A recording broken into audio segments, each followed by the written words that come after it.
December 5న 'Pushpa 2' movie గ్రాండ్‌గా release కాబోతుంది. అయితే ఈ మూవీకి సంబంధించిన టికెట్ రేట్స్ అయితే చాలా వరకు పెంచేశారనమాట. సో, మన తెలంగాణలో చూసుకున్నామంటే సింగిల్ స్క్రీన్‌లో రూ. 350 ఉంది. అలాగే మల్టీప్లెక్స్ చూసుకున్నామంటే రూ. 535 ఉంది. సో, ఈ రేంజ్ టికెట్ రేట్స్ హైక్ అయితే ఎవరు ఊహించలేదనమాట. సో, ఫ్యాన్స్ కూడా దీనిపైన కొంచెం డిసప్పాయింట్ అవుతున్నారు. అలాగే న్యూట్రల్ ఫ్యాన్స్ ఏంటంటే, అరే ఎందుకు ఇప్పుడు ఇంత పెట్టి సినిమా చూడాలా అని చెప్పి వాళ్ళు కూడా ఫీల్ అవుతున్నారనమాట. సో, ఇది తెలంగాణ వరకు అయితే ఎప్పుడో 2 డేస్ బ్యాకే హైక్ చేశారు. బట్ ఏపీలో అయితే అంటే కొంచెం ఆలోచించి మరీ టికెట్ రేట్స్ పెంచినట్టు తెలుస్తుందనమాట. అయితే ఏపీలో కూడా ఏం తక్కువే లేము. సో, సింగిల్ స్క్రీన్లో ఏంటంటే ఏపీలో 300 ఉంది. అలాగే మల్టీప్లెక్స్ రూ. 413, రూ. 430 ఇలా పెంచారంట.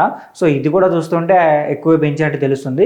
బట్ దీనిపైన ఏంటంటే టికెట్ రేట్స్ హైక్ చేయడం వల్ల ఏంటంటే సో, అల్లు అర్జున్ గారు ట్వీట్ చేశారనమాట. ఏంటంటే సో, సినిమా ఇండస్ట్రీ ముందుకెళ్ళడం కోసం హెల్ప్ చేస్తున్న నారా చంద్రబాబు నాయుడు గారికి, అలాగే పవన్ కళ్యాణ్ గారికి నా కృతజ్ఞతలు తెలుపుకుంటున్నాను అని చెప్పి ఆయన థ్యాంక్స్ చెప్తూ ఒక ట్వీట్ చేశారు. ఈ ట్వీట్ చూడగానే ఫ్యాన్స్ అయితే చాలా హ్యాపీ ఫీల్ అవుతున్నారు. అదే మెగా ఫ్యాన్స్ అలాగే అల్లు అర్జున్ ఫ్యాన్స్ అందరూ కొంచెం హ్యాపీగా ఫీల్ అవుతున్నారు అనమాట. దీనివల్ల కలెక్షన్స్ కొంచెం పెరగచ్చు అని చెప్పి అల్లు అర్జున్ ఫ్యాన్స్ ఫీల్ అవుతున్నారు అనమాట. బట్ ఓవరాల్గా మనం చూసుకున్నామంటే సో, మీకు కలెక్షన్స్ పెరగచ్చేమో కానీ సో, మా నార్మల్ ఆడియన్స్కి అలాగే న్యూట్రల్ ఉన్న ఫ్యాన్స్ ఆడియన్స్కి ఏంటంటే ఇది కొంచెం బడ్డన్గానే ఫీల్ అవుతారు వాళ్ళు. సో, ఇంత టికెట్స్ రేట్స్ అంటే సో, ఇప్పుడు ఈ సినిమా పెంచుకున్నారు అంటే నెక్స్ట్ రాబోయే సినిమా కూడా వాళ్ళు కూడా రూ. 350 లేదంటే వాళ్ళు కూడా 400 వరకు వెళ్తారు. ఎందుకంటే మా సినిమాకు మేము 500 కోట్లు బడ్జెట్ పెట్టాం, మా సినిమాకు మేము 300 కోట్లు బడ్జెట్ పెట్టామని చెప్పి వాళ్ళు చెప్తారు.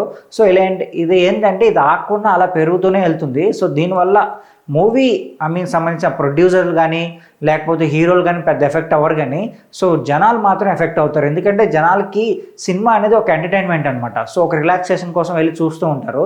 సో, ఇలా చూడాలనుకున్న టైంలో ఇంత టికెట్ రేట్స్ పెట్టడం వల్ల ఏంటంటే వాళ్ళు కొంచెం ఎఫెక్ట్ అవుతారు. బట్ చూద్దాం మరి. సో, ఓవరాల్గా ఆల్రెడీ పెంచేశారు కాబట్టి సో, ఇంకా చేంజెస్ అయితే లేదు. బట్ ఫస్ట్ డే ఎంత కలెక్షన్స్ వస్తాయనేది టికెట్ రేట్స్ బట్టి ఉంటుంది. సో,